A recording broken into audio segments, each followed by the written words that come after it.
UP में जाटलैंड से लेकर राजधानी लखनऊ तक पोस्टर वॉर ने सियासी हलचल बढ़ा दी है। मेरठ, बागपत, हापुड़, गाजियाबाद और लखनऊ में समाजवादी पार्टी के नेताओं के बयानों को लेकर पोस्टर लगाए गए हैं। पोस्टरों में समाजवादी पार्टी नेताओं पर बदजुबानी, जातिवादी बयानों के आरोपों को निशाना बनाया गया है। पोस्टर पर लिखा गया है कि सबको गाली, सबका अपमान समाजवादी पार्टी की यही पहचान है और इसमें समाजवादी पार्टी के प्रमुख अखिलेश यादव का चेहरा दिया गया और उनका बयान का भी जिक्र है जिसमें जयंत चौधरी को वो चवन्नी कहते हैं। महाराष्ट्र के नांदेड़ में कांग्रेस के प्रदर्शन के दौरान सनातन विरोधी नारेबाजी करने का आरोप लगाया। दावा है कि नांदेड़ में 14 अगस्त को कांग्रेस कार्यकर्ताओं के प्रदर्शन के दौरान सनातन धर्म मुर्दाबाद के नारे लगाए गए, जिसका वीडियो अब सामने आया है। मामले में पुलिस ने 24 अगस्त को एफआईआर दर्ज की है।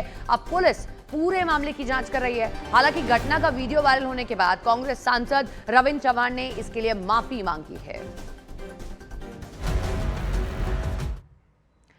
एक विज्ञापन को लेकर कंगना रनौत और कृति सेनन आमने सामने आ गए हैं। रक्षाबंधन से जुड़े एक विज्ञापन पर कंगना रनौत के सवाल का कृति सेनन ने जवाब दिया है। इंस्टाग्राम पर स्टोरी शेयर की कृति सेनन ने और लिखा, रक्षाबंधन सुरक्षा का बंधन है, बहनें भी एक दूसरे को राखी बांधती है। त्योहारों का सार कपड़ों में नहीं, भावनाओं और परंपराओं के मायने में है। महिलाओं को क्या पहनना चाहिए ये बताना कब बंद करेंगे, और संस्कृति और परंपरा दिल में होती है, नेकलाइन में नहीं।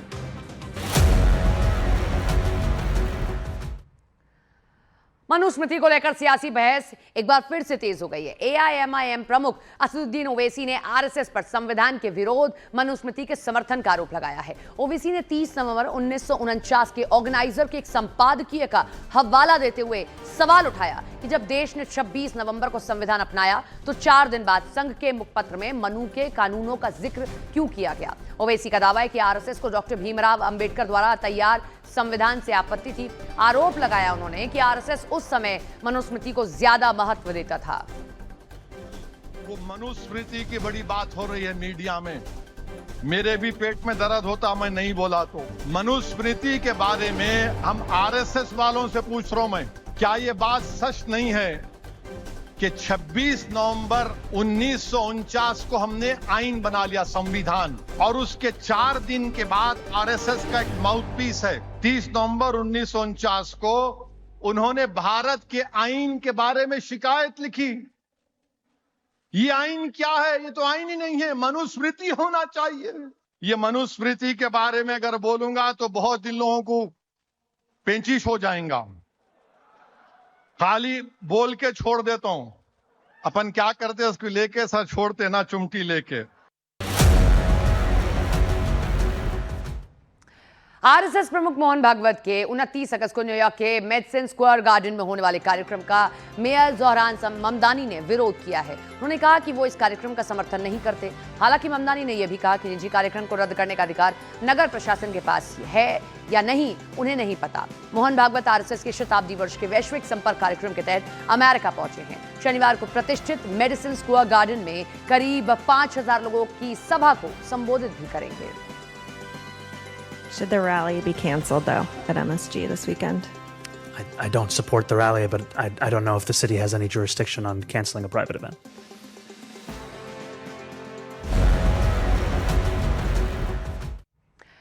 राजस्थान में स्कूलों की दुर्दशा पर न्यूज 18 इंडिया की खबर के बाद राजस्थान का शिक्षा विभाग एक्टिव हो गया है। राजस्थान के शिक्षा विभाग ने हर मंडल में रियलिटी चेक कराने का फैसला किया है। स्कूलों की जर्जर हालत, भवन और क्लासरूम के हालात का निरीक्षण अब होगा। 27 अगस्त तक समीक्षा रिपोर्ट पेश करने के लिए भी कह दिया गया है। शिक्षा अधिकारियों से यह कहा गया है।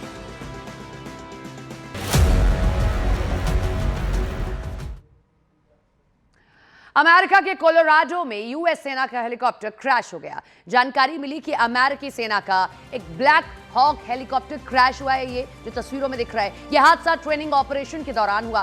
फिलहाल हादसे में किसी के घायल होने की खबर नहीं है।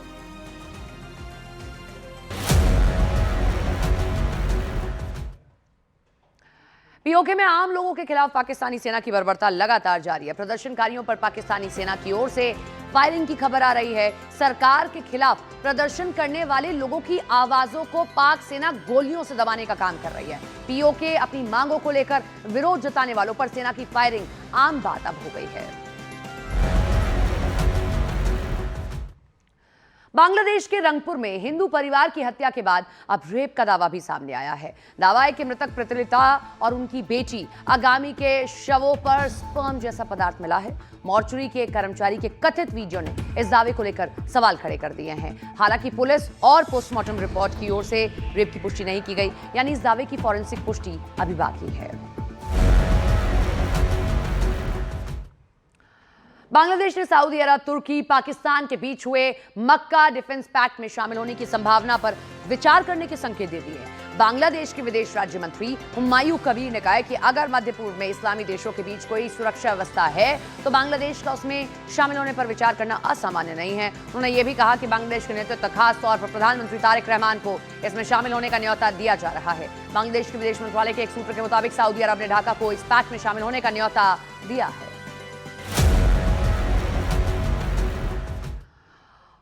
और यूपी की बड़ी खबर से शुरुआत करेंगे। यूपी के सीएम योगी आदित्यनाथ अब से थोड़ी ही देर में लोक माता अहिल्याबाई मातृशक्ति यात्रा का शुभारंभ करेंगे। लखनऊ में इस योजना का सीएम फ्लैग ऑफ करेंगे और इस योजना के तहत उत्तर प्रदेश की 60 साल की और उससे भी ज्यादा उम्र की महिलाओं को निःशुल्क यानी कि फ्री में बस यात्रा की सुविधा अब प्रदेश के भीतर मिलेगी। इसके अलावा रक्षाबंधन पर सभी उम्र की महिलाओं और उनके साथ एक सह यात्री को निःशुल्क बस यात्रा की सुविधा भी दी जाएगी।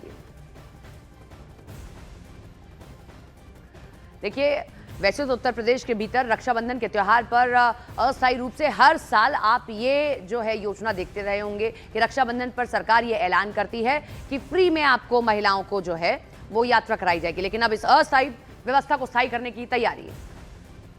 महिलाओं के लिए आज जो योजना शुरू हो रही है उसके तहत सिर्फ 60 प्लस उम्र की महिलाओं को ही फायदा मिलेगा। एक अनुमान के मुताबिक इस योजना के तहत यूपी में हर रोज करीब 88,000 महिलाओं को हर रोज मुफ्त बस यात्रा का फायदा दिया जाएगा। इस योजना पर हर महीने करीब 22.5 करोड़ रुपए का खर्च सरकार के लिए आएगा। जो 60 वर्ष की महिलाएं हैं उनको एक बड़ा उपहार रक्षाबंधन के पावन पर्व पर प्रदेश की सरकार ने दिया है, माननीय मुख्यमंत्री जी ने दिया है। अब 60 वर्ष की महिलाएं उत्तर प्रदेश परिवहन निगम की बसों में निःशुल्क यात्रा कर सकेंगी और ये रक्षाबंधन के अवसर पर बड़ा उपहार प्रदेश की सभी महिलाओं को सरकार ने देने का काम किया है। और दूसरा, जो प्रदेश सरकार के विभिन्न मेडिकल कॉलेजों में जो MBBS के छात्र थे तो इंटर्न के दौरान उनको जो स्टाइपेंड है 12,000 से बढ़ाकर सीधा 25,000 कर दिया गया। बड़े लंबे अरसे से उनकी डिमांड थी, पूरे प्रदेश में से लागू किया गया है। यूपी में शुरू हो रही बुजुर्ग महिलाओं के लिए फ्री बस सेवा को लेकर यूपी के मंत्रियों ने क्या कहा है वो आपको सुनवाते हैं।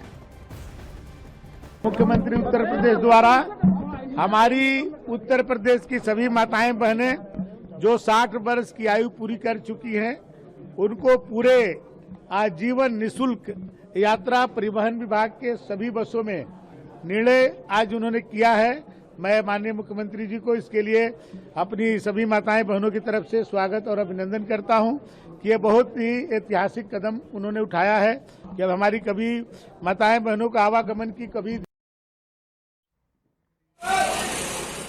में जो कैबिनेट बैठक हुई थी उसमें खास तौर से महिलाओं के लिए जिन लोगों की उम्र 60 वर्ष से ऊपर है वो लोग बस में निःशुल्क यात्रा कर सकेंगे और ये शीघ्र लागू हो जाएगा।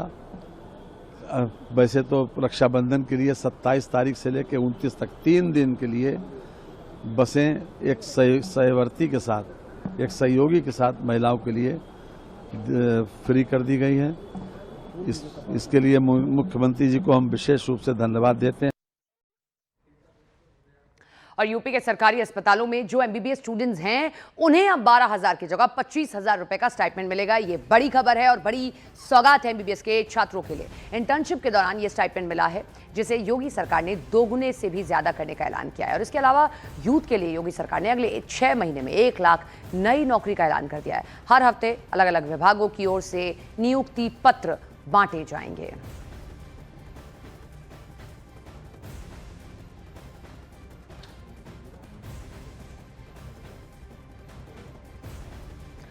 उत्तर प्रदेश विधानसभा चुनाव 2027 के लिए पश्चिमी यूपी की राजनीति में सरगर्मी तेज हो गई है। कुल 24 जिलों और 126 विधानसभा सीटों वाले इस इलाके में जाट, गुर्जर, अल्पसंख्यक वोट बैंक सबसे निर्णायक है। एक तरफ जहां बीजेपी पसमानदा मुस्लिम, जाट, गुर्जर समीकरण के सहारे परचम लहराना चाहती है, तो वहीं समाजवादी पार्टी माइक्रो मैनेजमेंट से सत्ता में वापसी के सपने देख रही है।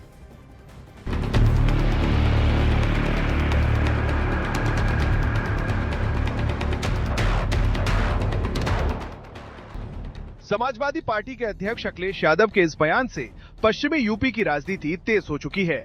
आरएलडी ने जहां अखिलेश के इस बयान को जाट समाज के सम्मान से जोड़ दिया है, वहीं समाजवादी पार्टी अखिलेश यादव के बयान को तरह तरह से पेश करके हमले तेज कर चुकी है। इसके साथ ही बीजेपी फिर से पिछले चुनावों के परिणामों को दोहराना चाहती है। इस बार चुनाव में पश्चिमी उत्तर प्रदेश काफी अहम रहने वाला है। यहाँ की 126 सीटें सत्ता की असली चाबी मानी जाती हैं। बीते 2017 और 2022 के विधानसभा चुनाव के आंकड़ों की बात करें तो पश्चिम यूपी की 126 में 100 सीटें बीजेपी के नाम रहीं। वहीं 2022 चुनाव में 126 सीटों में 85 सीटों पर ही बीजेपी का कब्जा हो पाया था। उत्तर प्रदेश के 126 विधानसभा सीटों का इंपॉर्टेंस हर राजनीतिक पार्टी को पता है। यही वजह है कि हर राजनीतिक पार्टी अपना जोड़ तोड़ लगातार पश्चिमी उत्तर प्रदेश में कर रही है।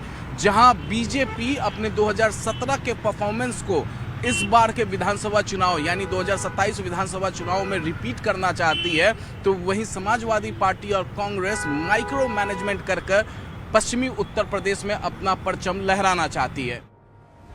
पश्चिमी यूपी के 24 जिलों में आगरा से मेरठ तक, मुजफ्फरनगर से सहारनपुर तक, बागपत, शामली, बिजनौर, मुरादाबाद, संभल, रामपुर, बरेली, गाजियाबाद और नोएडा तक पश्चिमी यूपी के हर इलाके में सियासी समीकरण इस बार अलग है। पिछली बार यानी 2022 के चुनाव में राष्ट्रीय लोकदल समाजवादी पार्टी के साथ थी, लेकिन 2027 की लड़ाई में जयंत चौधरी की आरएलडी बीजेपी के साथ खड़ी है। ऐसे में बीजेपी और आरएलडी दोनों आपसी तालमेल से पसमानदा मुसलमान, जाट, गुर्जर समाज का वोट अपने पाले में करने की कोशिश में रहेंगी। खासतौर पर अगर आप देखिए इलेक्शन के एजेंडे के साथ, तो 17 में 22 में एक बहुत सार्थक परिणाम प्रदेश के हर कोने से देखने को मिला है। और 2027 में भी जो चुनाव नज़दीक है, उस चुनाव में भी हमारी पूरी तैयारी है और आम जनमानस के बीच में हम लगातार जा रहे हैं।